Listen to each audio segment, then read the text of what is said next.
Sarah Chin never imagined she would become the first human pediatrician to treat the Kaka species.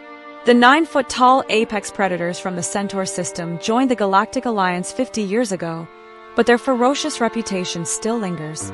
Their massive bodies, rows of razor-sharp teeth, and retractable claws allow most species to thrive in the station's corridors. However, Sarah runs Centauri Prime's only multi-species pediatric clinic, treating everyone from humans to colonist children suffering from various illnesses, including occasional movement disorders and polyp laying. The Kaku, however, had always brought their pups to their own healers. Today, Ambassador K. Lack stood before her, his scaly hide marked with the ceremonial scratches of a tribal elder. In his arms, he cradled a small bundle of copper-colored scales, no more than a few weeks old. The tribal healer had been unable to determine what was tormenting the pup.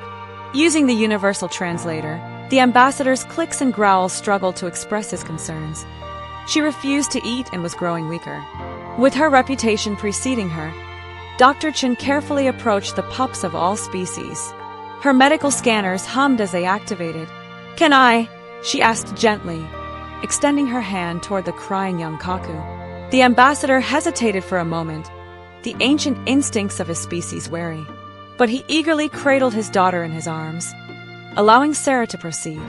The scan results confirmed her initial suspicions. It was an inner ear infection, a common issue for Kaka babies at this age, but one that was difficult to detect without the right equipment. She was experiencing pain when swallowing, which had caused her to refuse food. As Sarah gently hummed an old lullaby her grandmother had taught her, the cub's whimpers gradually faded.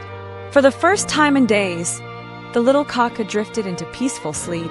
Word of the successful treatment quickly spread through the close-knit Kaka community, who brings babies to everything. From daily tests to complex ailments, an evacuation became necessary without hesitation. Sarah organized its people, staff, and older patients in a chain that carefully handed over the species of all species to safety. Later, when extraordinary crews worked to stabilize the building, Sarah was in CAK's senior-surrounded temporary medical shelter. The crack stepped forward, his daughter, now completely recovering, lying in his hands peacefully. He has long wanted to know that his translators worked hard to capture the complex harmonies of the formal kayak speech. Fong's natural armor through all physical measures, you have no ability to protect him. Looking down at the sleeping daughter and then returning to Sarah's ability to adapt to intelligence and your so-called empathy. You don't need natural weapons because you have developed some more valuable abilities. Understanding the ability to protect through knowledge and sympathy, and currently by Sarah, she feels the weight of history on the earth. She replied, "Many of us who protect the wounded whales and nurse the traditional limits for elephants that protect other young species that share childcare responsibilities are part of our evolutionary heritage. From this day forward, all kayak cubs will receive care from both our healers and human pediatricians. Our future generations will grow stronger through this partnership." As Sarah looked around the shelter at the mixed group of human medical staff and CAK parents working together to comfort cubs of both species, she realized that this was humanity's true strength in the galaxy.